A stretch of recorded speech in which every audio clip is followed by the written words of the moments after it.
आंनि सानाय सुनाय देहायानो बिराद गाज्रिमोन सार ओमफ्राय आङो इउटुबाव नायनानै बे एसके बड' ब्लग्सआव नायनानै सारनि मुलिखौ जानानै आङो जोबोद मोजां मोनदों आरो दासान्दि देहाफ्राबो मोजां मोनदों आरो रेजें मोनदों मोदोमाबो मावनोबो हादों थाबायनोबो हाबाय मावनोबो हाबाय दाथ' जेबो प्रब्लेम गैया दा जेबो प्रब्लेम गैया सार आं सिथ्ला सिबनायावनो गंनो हायामोन आङो दायो आङो सारनावहाय दंफैयो लोगोसे नैबे बाबुनो नानिमोनलाय आब' अ माने बिराद भुगिनानै दंमोन ओमफ्राय मा अबस्था जादोंमोन इयो आब' माने मानसियाथ' सिगाङाव एसे लोमजाग्रोदोंमोन ओमफ्राय लोमजानानै आङो सानथिफोराव फार्मासियाव मुलि होबाय ओमफ्राय बेजों आराम जायासै नालाय आङो दाख्लैयो सिगाङाव काजलगाव लांबाय काजलगावआवबो हानाय नङा होननानै माने आंखौ क'क्राझार सिभिलाव लांनो होननानै गावसोरनो दोनलांनो नागिरबाय ओमफ्राय दोनलांनो नागिरनायाव आङो फैसा थाखानि अबस्था गैया नालाय आङो लांनो हायासै ओमफ्राय आरो सानथामसो थानानै आङो डाइरेक्टलि फैसा बुथुमनानै माने फिसाखौ क'क्राझाराव लांबाय आङो ओमफ्राय क'क्राझाराव एस्राबानाव लांग्रोदोंमोन आङो एस्राबानावबो आं गथ'फोरखौ नाया होनबाय ओमफ्राय दाना गथ'फोरखौ नायनो हाया नालाय ओमफ्राय माबायाव थिनहरलायबाय आरो नैबे सिटि क्लिनिकआव थिनहरबाय सिटि क्लिनिकआव थिनहरनानै मानसिखौ सनाग्राफि खालामनो मोनबाय बेयाव ओमफ्राय सनाग्राफि खालामनानै रिपर्टखौ मोनबाय ओमफ्राय डाइरेक्टलि बाव हानाय नङा होननानै माबायाव थिनहरबाय मेडिकेल कलेजाव लोगो लोगो आं बेलासियावनो थांबाय दिन क'क्राझारावनो सानसे आङो मोनाजासे माने हरनि 8टासिम जाबोदों आं मेडिकेल कलेजाव लांनानै मानसियाथ' सिरियास रायलायनोबो हाला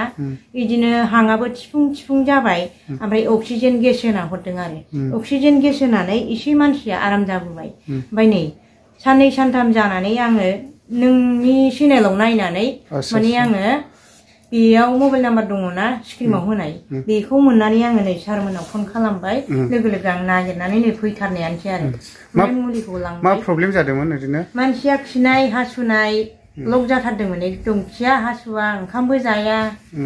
बेबायदि जादों गोबाव जाबायमोन ने गोबावाथ' एसेबां गोबाव नङा मथा मथि आधा माससोनि बारबाय आरो बेबायदिनो ओमफ्राय दा नै सारनाव दाखालि फैनानै आङो मुलिखौ मोनलांबाय नै सानथामनि उनावनो आं रिजाल्टखौ मोनबाय आं बिराद मोजां मोनदों आरो बे सारनि मुलिखौ लांनानै दा मोजां जाबाय ने औ मोजां जाबाय नै मानसियाबो सेमजोब्बाय बुदोंमोन नामा बुदोंमोन आथिं आखाइ बुजोबखानाय मोखांफ्रा बुदोंमोन मोखाङाबो गासिबो बुजोबनाय दा बिदि आरो ओमफ्राय माबायदि जादोंमोन इयो सार जेनेबा बेना ब्लक जागौमोन खिनाया हासुनाया बेबायदिमोन ने माने एसे किडनि प्रब्लेम लिभार प्रब्लेम दं ना लिभारबो गाज्रि जाबाय बेना बे गुस्थिया नाय गुसुं गुसुं जागौमोन ना दा आगोलाव दा एसे साबसिनाव फैबाय दे औ मोजां जाबाय दाथ' रिक्स गैला बेना आरोखि दा खुनु रिक्स गैला आगोलाव रिक्सआव दङमोन बे सप्तासे जाबाय ना जानाया सप्तासे जाबाय दा थिकै दं टेनसन गैया दा खुलुमबाय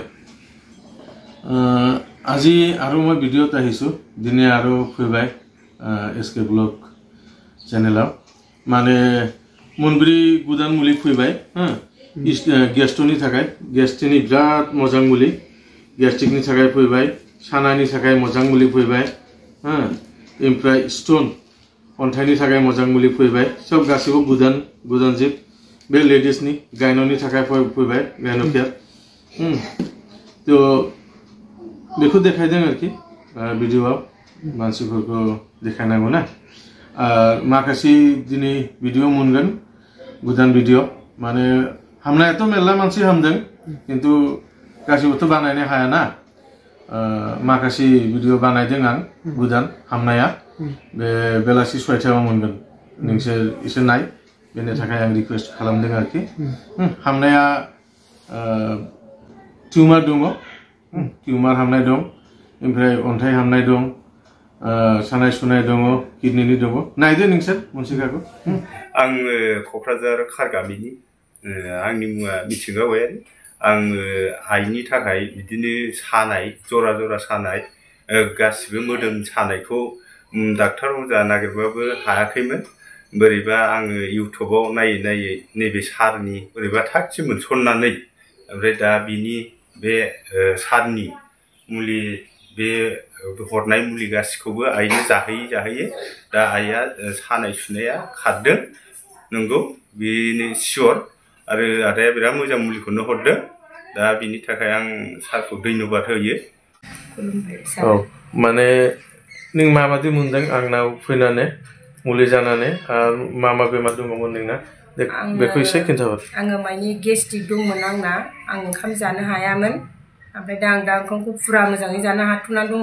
सारनिफ्राय मुलि लांना लोंहैनानै आरो लिभाराव प्रब्लेममोन आंना आङो दा लिभारनि मुलिखौहाय गंसेयावनो आराम मोननानै ओमफ्राय आं दिनै आरो सारनिफ्राय गंसे लांनो फैफिनबावनाय जादों आरो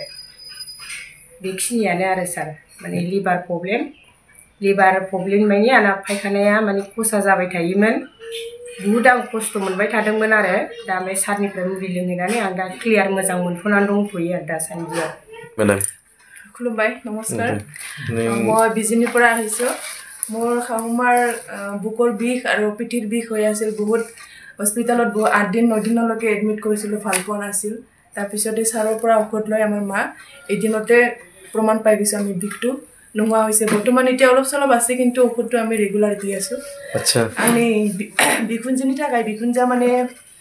सानाय सुनाय जानानै दंमोन नालाय बिखा सानाय बिखुं सानाय बे सारनिफ्राय जोङो मिन्थिनानै मुलिखौ लांफैनानै जोङो सानसेजोंनो जाहोनानै प्रमाण मोनदों दा जाहोगासिनो ओमफ्राय कर्सखौ जों फोजोबजोबनोसै मोजां मोनथारथों होननानै जोङो सारनिफ्रायनो दा रेगुलार जों मेडिसिनखौ लांफैगासिनो आरो गेसनि थाखाय फैदोंमोन माबा एसे माबा खिनायफोरा मोजाङै जायामोन नालाय बिनि थाखाय फैदोंमोन दा एसे मोजां मोनबाय ओमफ्राय दिनै फैबावदों माबादि मोनदों एसे बुंदो दे। आंना आवगोलाव लिभारनि प्रब्लेममोन आं माने 8 बोसोर जाबाय लिभारनि नायै नायै ओमफ्राय लासैनो माबा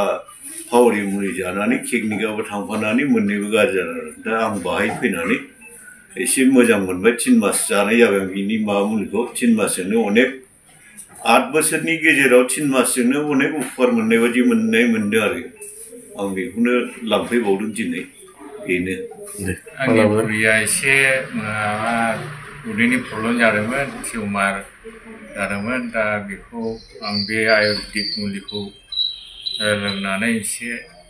आराम मोनदों आंनि वाइफआ ओमफ्राय दा बेनिखायनो आरोबाव जोबनायखाय लांफैफिननो फैदों आरो